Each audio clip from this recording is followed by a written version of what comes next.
রেনেট ছাড়া ব্লেন্ডারে process cheese বানানো শিখে গেলে আর কোনোদিন চিজ কিনে খেতে হবে না। যারা মজরেলা চিজ বানাতে গিয়ে বারবার ব্যর্থ হয়েছেন তারা এই রেসিপি ভুলেও মিস করবেন না, কারণ এর থেকে সহজ রেসিপি আপনি কোথাও পাবেন না।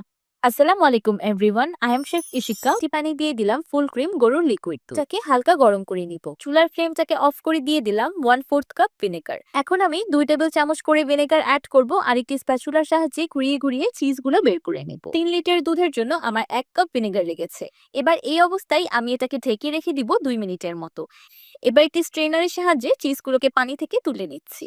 আমি যতটুকু পেরেছি হাতের সাহায্যে চেপে চেপে চিজের পানিটাকে ফেলে দিয়েছি। ইমালসিফায়ার হিসাবে আমি ইউজ করব 1 প্যাকেট ইনো বা ফ্রুট সল্ট, 1 চা চামচ বেকিং সোডা।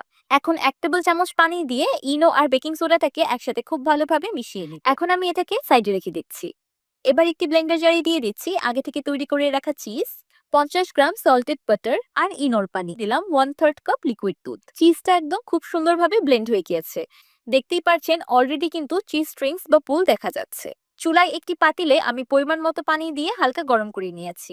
এবার নেড়ে চেড়ে চিজটাকে রান্না করতে থাকবো সম্পূর্ণ মেল্ট হয়ে যাওয়া পর্যন্ত। চুলা থেকে নামিয়ে গরম গরম মিশ্রণটাকে সাথে সাথে একটি বাটিতে ট্রান্সফার করে দিতে হবে।